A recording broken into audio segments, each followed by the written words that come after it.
faz ali a apresentação do Felipe e da Júlia, e depois do Ian e do Bruno. E se chegar mais alguém nesse meio tempo, apresentará. Se não chegar, paciência, vai ficar sem ter um. Porque se não apresentar essa semana, depois eu não vou aceitar a parte escrita lá no início do semestre. Essa era a minha condição para jogar a parte escrita para depois. Júlia, Felipe, posso passar a Podemos? palavra para vocês? Podemos? Tá, deixa eu apresentar minha tela aqui.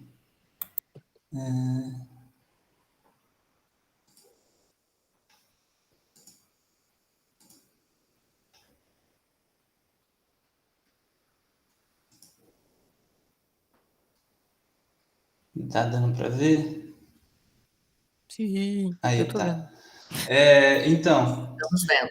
a gente ia fazer em Python, só que aí a gente preferiu fazer em JavaScript para fazer um negocinho diferente, né? A gente resolveu fazer um site. Aí, tipo, esse aqui é o primeiro método, né, que a gente criou. Criou não, que a gente pegou o método congruente linear. E basicamente a gente escolheu esse aqui porque ele é do Lemon, né? E tem várias derivações, ele é um dos mais usados e tem várias derivações dele porque realmente é um método que dá muito certo, que segue essa formulinha aqui, né? O próximo x é o a vezes um parâmetro a que pode ser uma constante, vezes xn menos 1, né, o x anterior, mais b, tudo isso dividido pelo o resto da divisão por m, né? E a gente achou esse método muito interessante, a gente começou a implementar ele e aí a gente pegou aqui, ó, e testamos com alguns números, né? A gente chegou na conclusão de que esses eram os melhores parâmetros, pelo menos dos nossos testes, para fazer, porque é o seguinte, esse método tem algumas regrinhas, né? O M, ele dá não dá o período, ele dá o range de números que vão ser usados.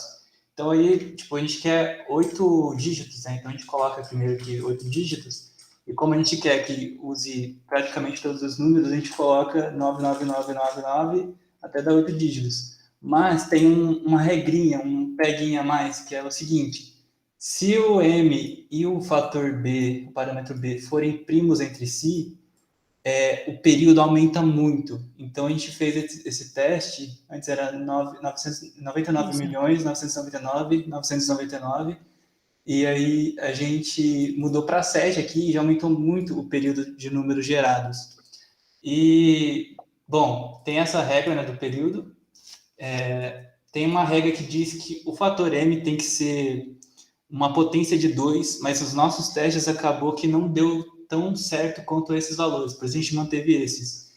E aí, o que mais que eu posso falar sobre isso? O fator A é um número aleatório, 56 é um número baixo. A gente tentou usar para o A e o B serem números completamente aleatórios usando uma seed, né? Uma função a partir da data, que a gente pegou também para inicializar o x.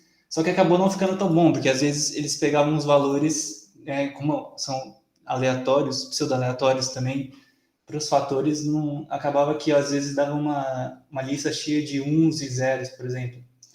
Aí a gente resolveu usar esses e inicializou o x0 com a seed. O que seria essa seed? A gente fez uma funçãozinha seed generator que pega a data do computador e retorna para o x. Aí a gente começa a calcular, né, o x0 recebe isso, e começa a calcular até dar um número máximo de repetições que a gente conseguir.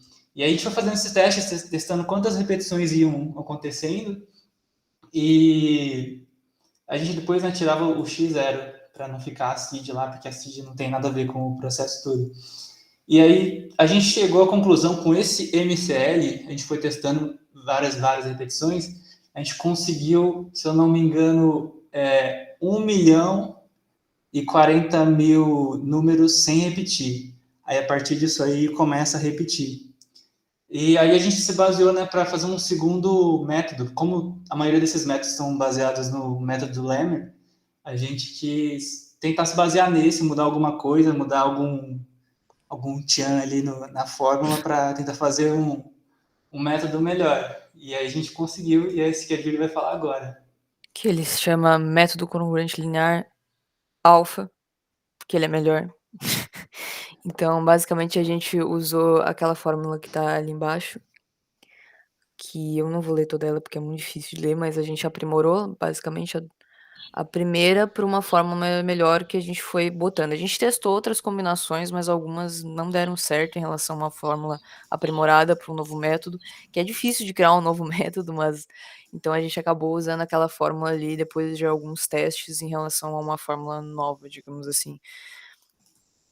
Então, como o Felipe tá testando ali, basicamente, esse site muito bonito, ele gera números vezes 100 cada vez que tu clica ali, mas ele é capaz de gerar bem mais, né? Tipo, nos nossos testes.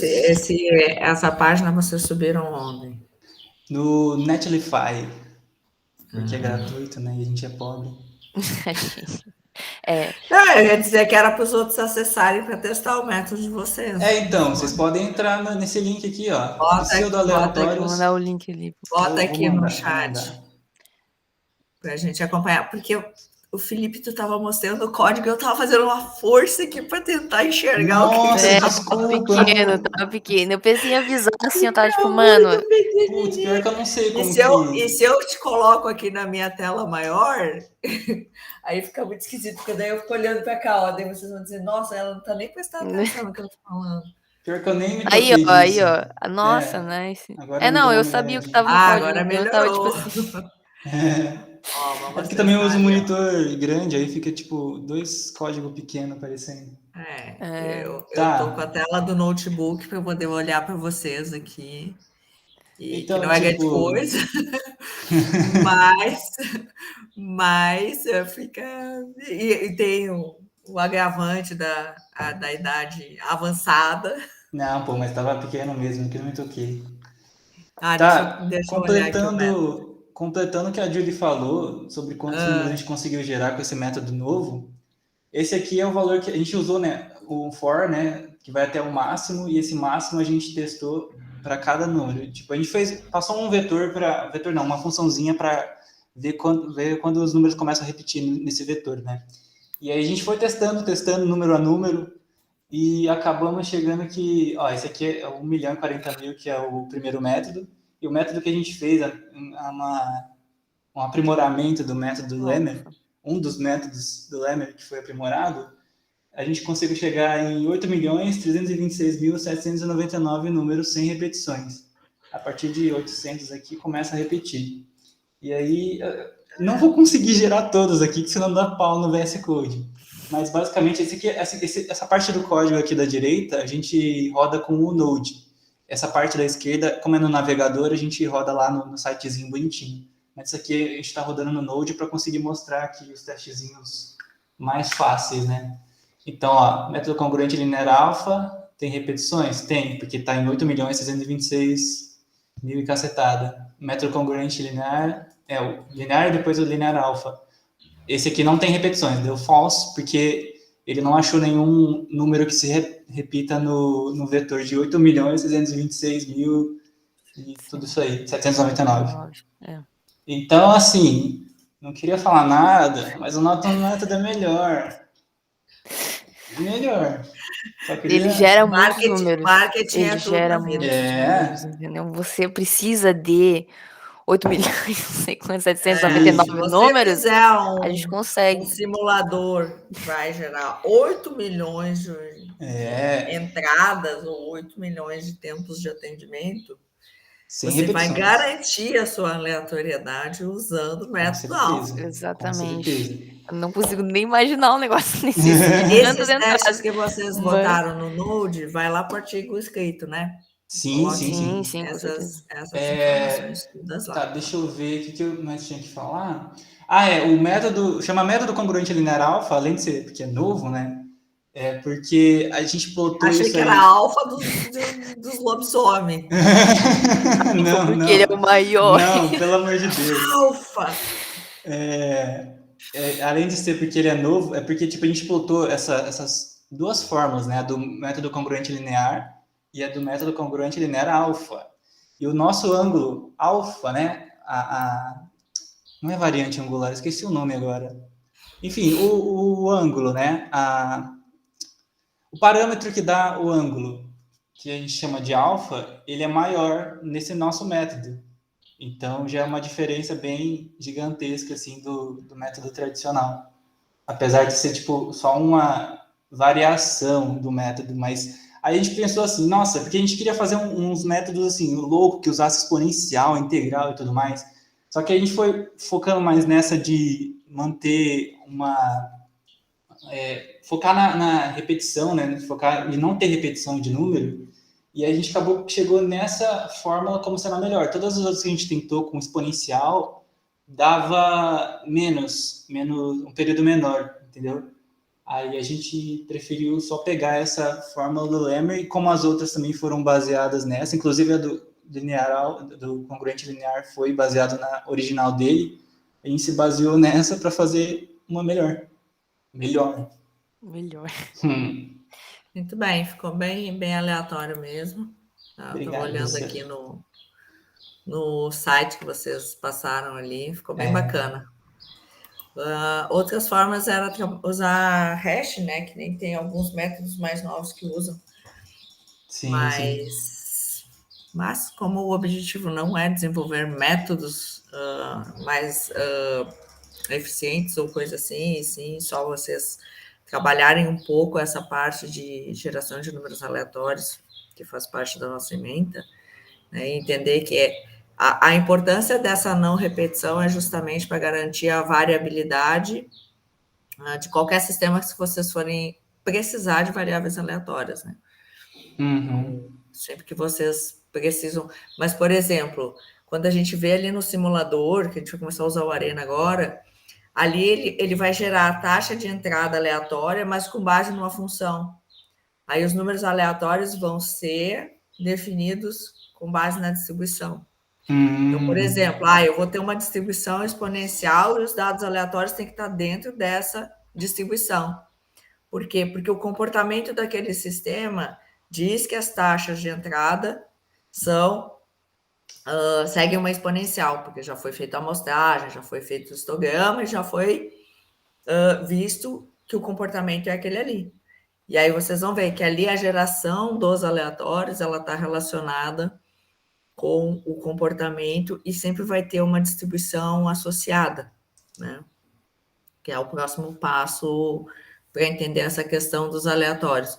Porque, na verdade, quando a gente trabalha com a amostragem, o que vai definir o comportamento das variáveis aleatórias? Vai ser as amostras.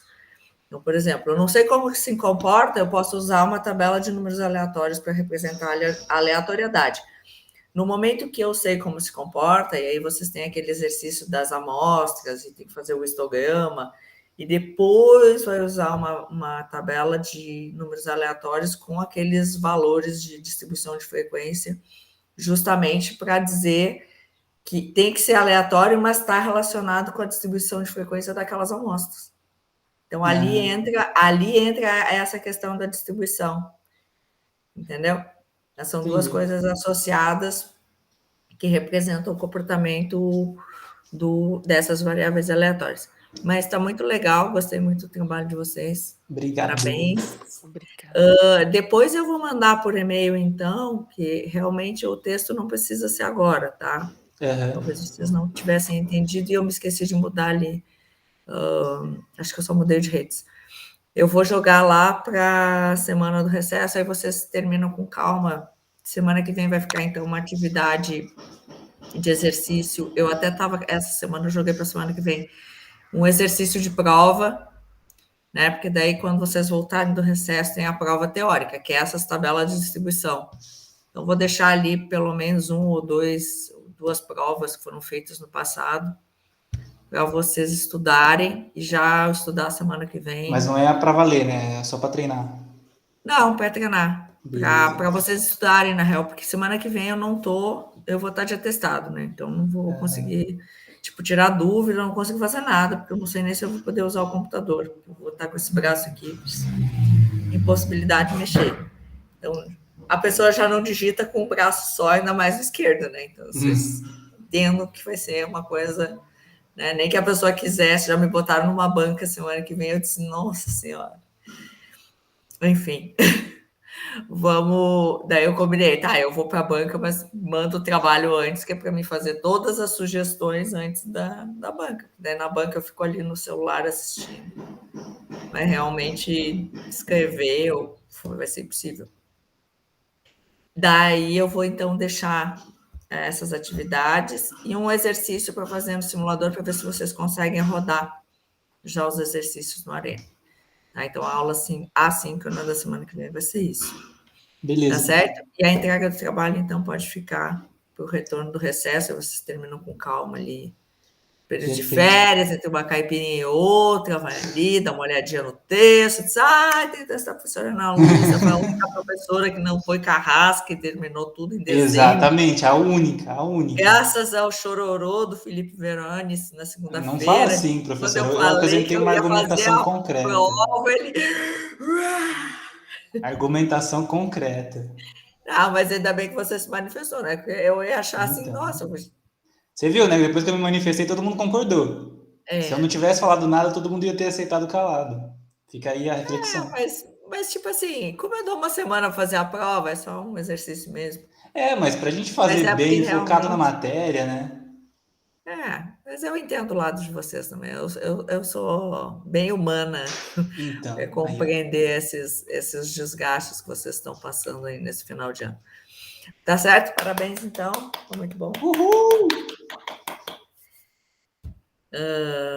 E eu achando que hoje ia ter vários alunos para apresentar, estamos com menos um.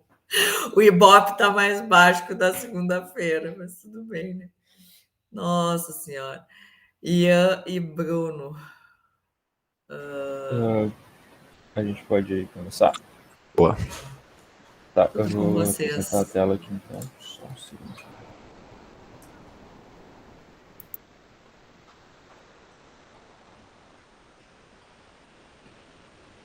Show, tá aparecendo? Tá sim, e as letras estão enxergáveis.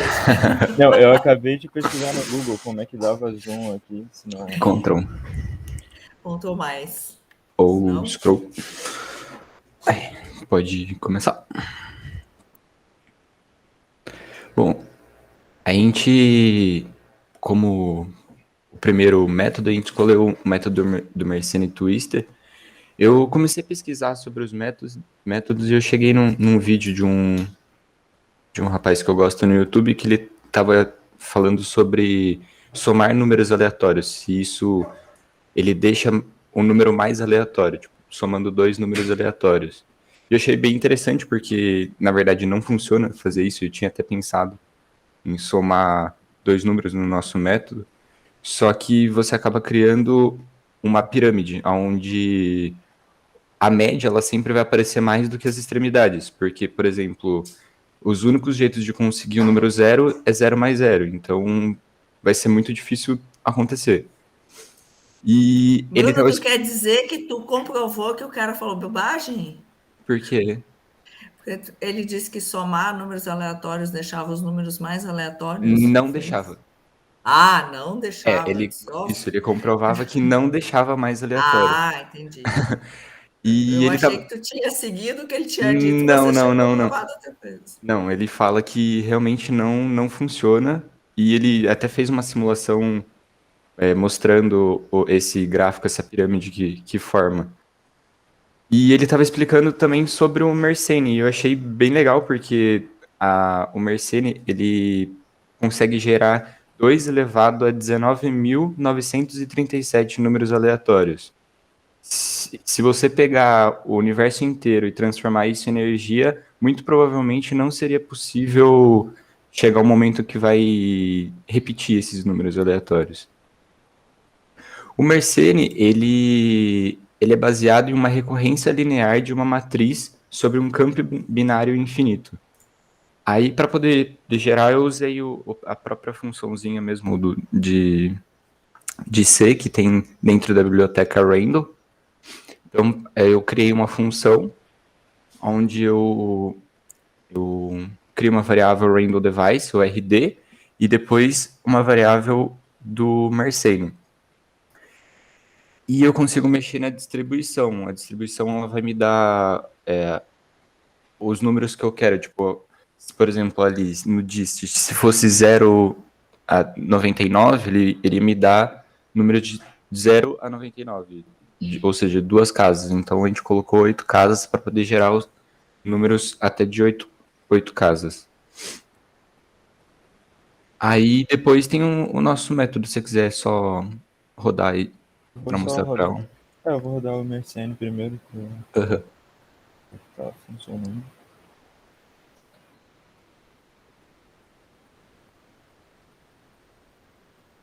A gente escolhe o método. A gente fez um menuzinho simples só para...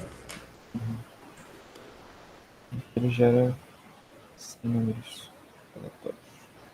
E para poder colocar o 0, eu usei o set fill, que ele preenche com o 0 e eu posso escolher quantos números eu quero que apareça. Daí a gente colocou 8 e quando não tiver 8 ele preenche com 0 à esquerda. Pois é, mas daí todos estão com 7 dígitos, meninos. É 7. Não é por causa da frequência. É porque o primeiro de todas as séries que vocês mostraram aí são 0.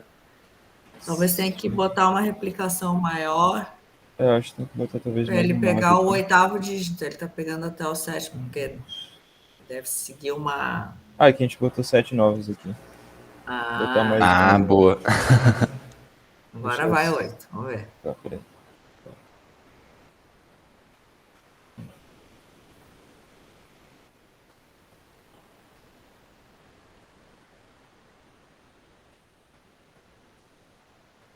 Ó, viu? Já, agora temos 8 dígitos. Era isso mesmo. E aí esse é basicamente o método Mersenne que a gente fez. E o outro método que a gente pensou foi o método do Ian. E como é que funciona? Sugestivo esse nome. Mas de dupla sertaneja. E como é que ele funciona? Basicamente, ele lê uma palavra, qualquer palavra, e aí a gente gera um hash dessa palavra usando esse SHA-256, que a gente implementou nesse outro aqui, que é o algoritmo do SHA-256. Que a gente pegou da internet, né? Funciona.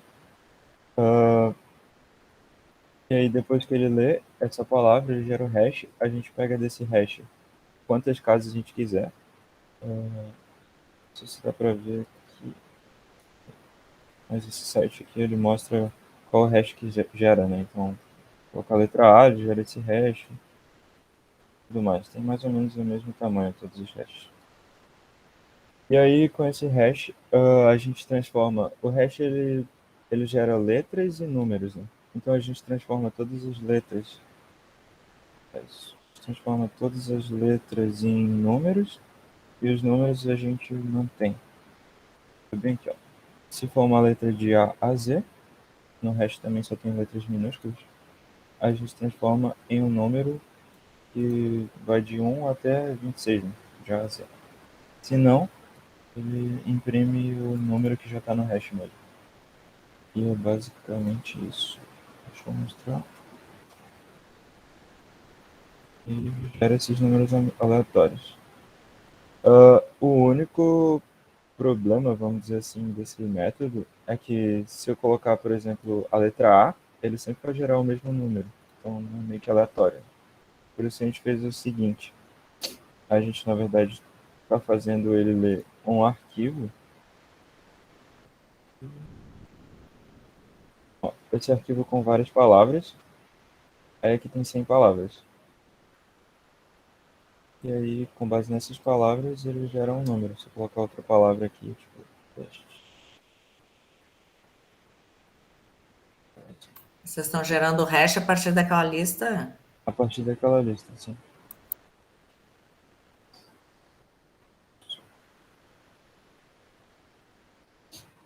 Tá, o último é 460. 460. Agora, como eu atualizei a lista, vou de novo.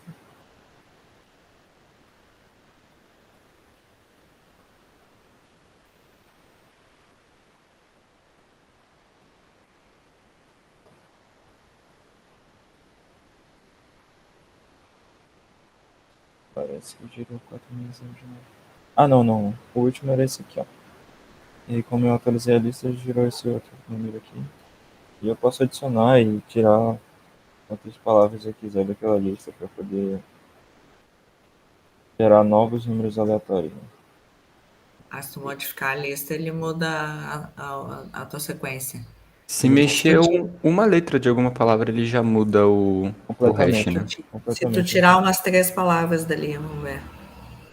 Eu adicionei uma agora, né? Aí, deixa eu ver. Ó, o último é 460. Vamos ver se eu-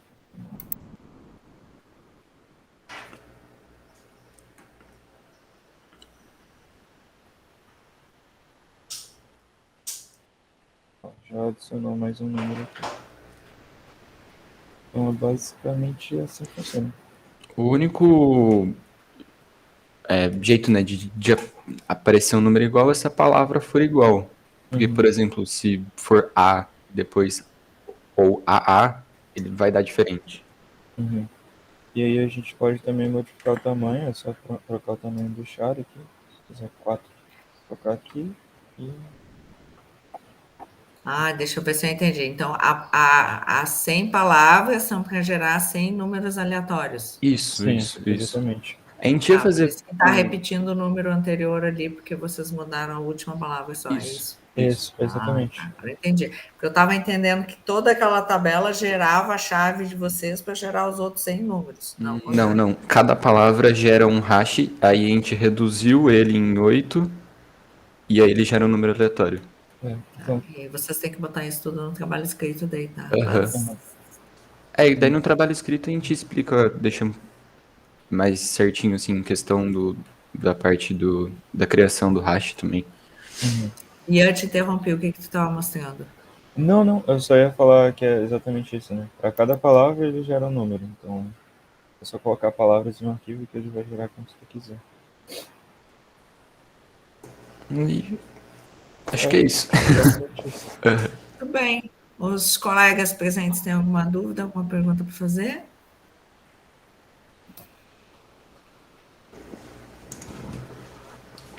Não, Matheus disse que não. Felipe e Julie, alguma pergunta? Não, tudo tranquilo. Bem explicado. Eles Obrigado. usaram métodos bem diferentes do que vocês apresentaram, né? Esses métodos são um pouco mais modernos, tanto é que a preocupação ali não é a repetição, né? Porque eles já geram uma quantidade infinita ali de números, mas tem essa questão da palavra hash que vai ser gerada para evitar de repetir. Então, para tipo, ser completamente aleatório, eu acho que a gente teria que ter tipo, um gerador aleatório de palavras. E aí, colocar esse gerador de palavras no nosso, na nossa função, aí ele ia gerar sempre números aleatórios. É uma boa. Pode colocar como sugestão lá no teu trabalho escrito, como melhoria dos métodos,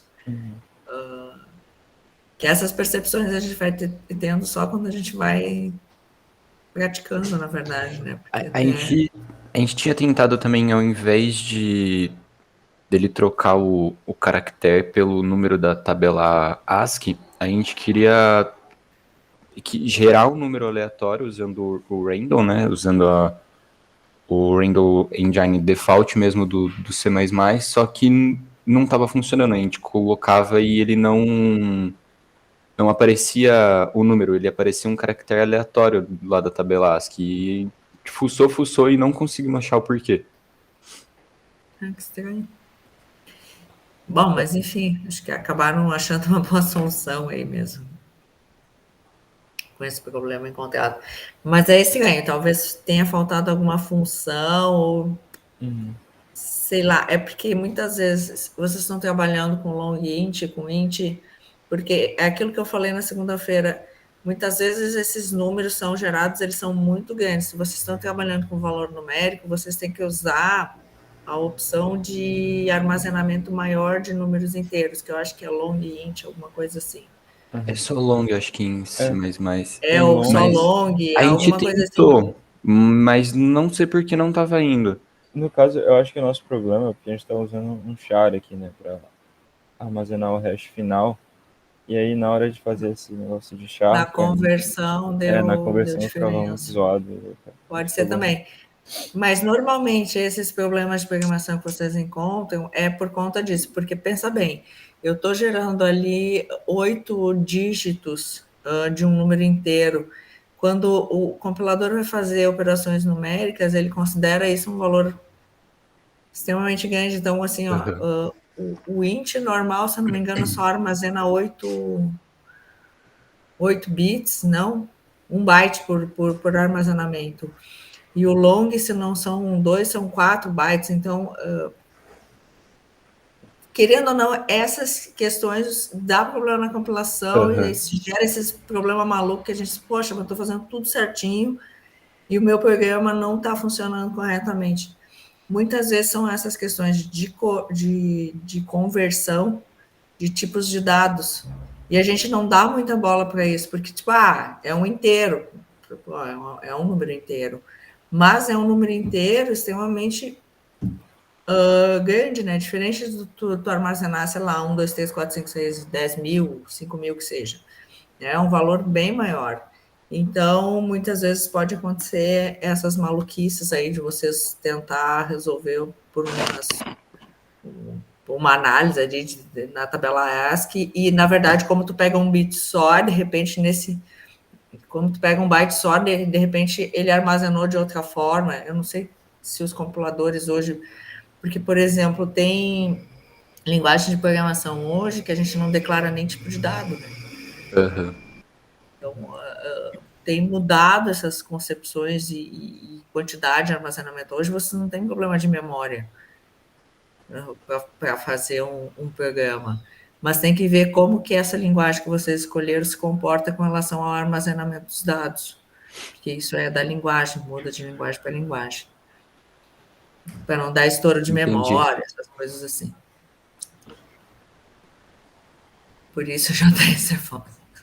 Comentários do Veronese, do Verones, no chat. Boa. Então, de qualquer forma, acho que ficou muito bom. Conseguiram cumprir os requisitos. Parabéns. Obrigado.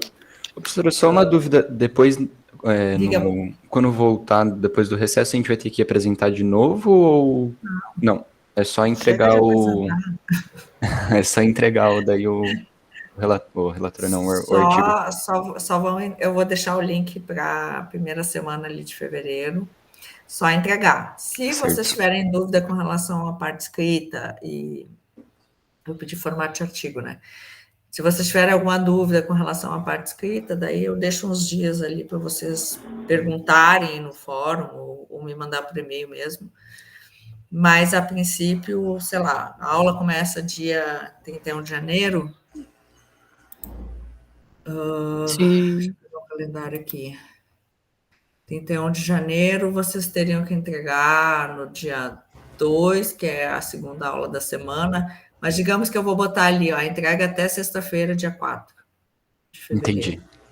Aí tem essa segunda e quarta aqui para questionar se ficou com alguma dúvida na parte escrita, se está faltando algum detalhe ali, às vezes vocês não estão muito acostumados a escrever essas coisas, né? Mas tem uns dias ali para perguntar. Eu volto das minhas férias, que na verdade eu não sei se vou ter férias, mas teoricamente eu tenho férias. Acho que a gente também vai ser meio difícil. Ultimamente a gente tem férias na teoria. Minhas férias terminam dia 28, que é sexta-feira. Mas, né, eu me recuperando aí da minha cirurgia, tenho certeza que janeiro eu não consigo ficar off, assim, tão off, assim. Então, se vocês tiverem qualquer questão com relação ali ao texto, podem mandar um e-mail que eu colaboro ali com as questões. Eu dou uma olhadinha assim e vejo se tá ok, se não tá ok. Tá certo? Se vocês não têm mais dúvidas, deixa eu parar aqui a gravação. Realmente estou preocupada com esse povo